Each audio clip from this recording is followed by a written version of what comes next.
What's up, guys? Today on the Caprice build, we're going over kind of what we're doing today.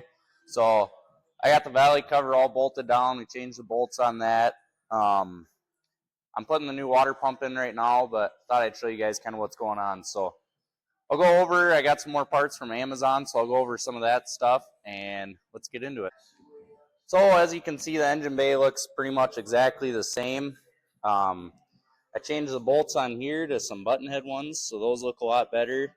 That's old water pump bolts, but I got new water pump bolts off Amazon, so you can see those are nice and shiny, and I mean those are like $7. I got a new water pump, so then that all lines up there. You can see it lines up with that outer pulley, so that's good.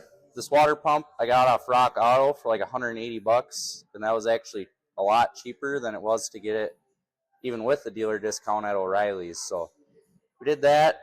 The power steering pump, I got this pulley for it, and I got that off Amazon as part of the Bevanese system. So these brackets they're a Bevanese is what it's called.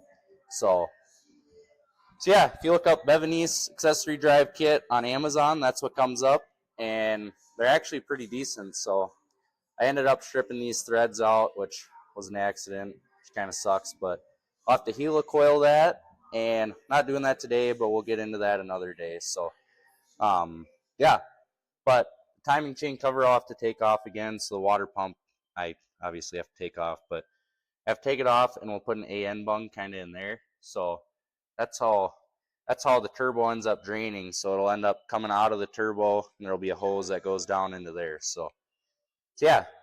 Other than that, the valve covers, I ordered hideaway valve covers off Amazon. We'll kind of see how those work. Now, let you guys know. I have a feeling they're not going to fit with these hoses here because it's going to get kind of tight.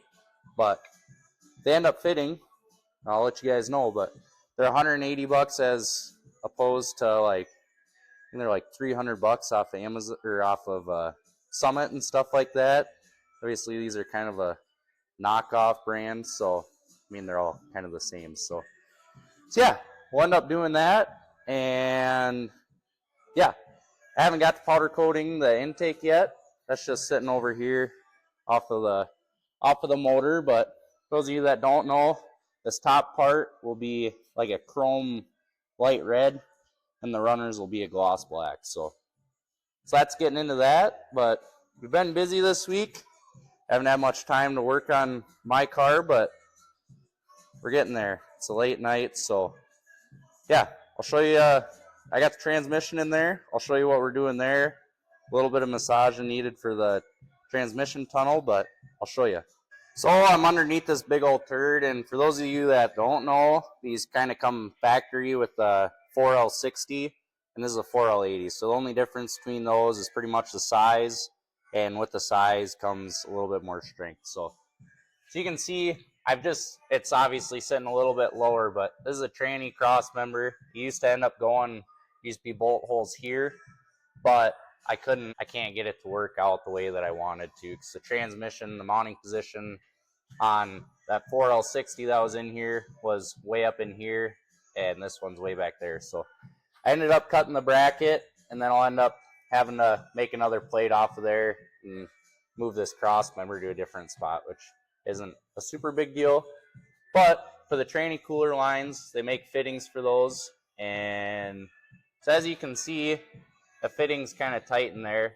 But I took and I hit the wall here with a hammer and cleared out a little bit of room. So now there's a little bit more wiggle room in there for this fitting. So I got it kind of tight.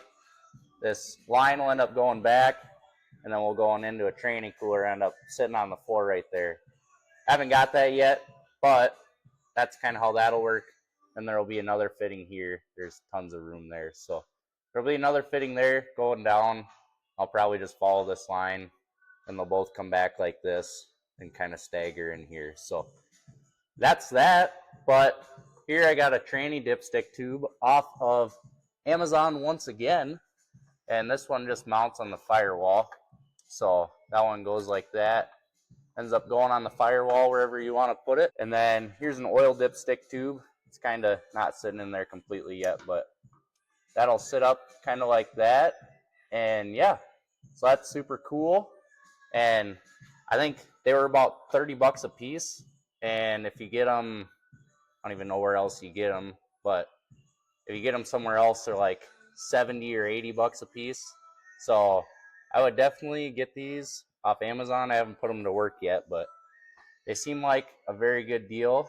And yeah, I'd probably order those instead of the fancy ones, I guess, even though these are the fancy ones. So yeah.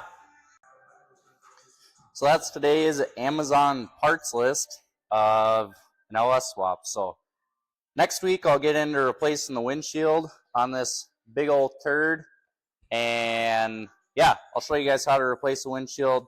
Probably would not do it yourself, but I'll show you anyways. So we'll get into that. We'll see how much more progress I can make on it. So this weekend I'll probably end up working on it a little bit and show you guys what's going on there. So other than that, keep it fresh. Later.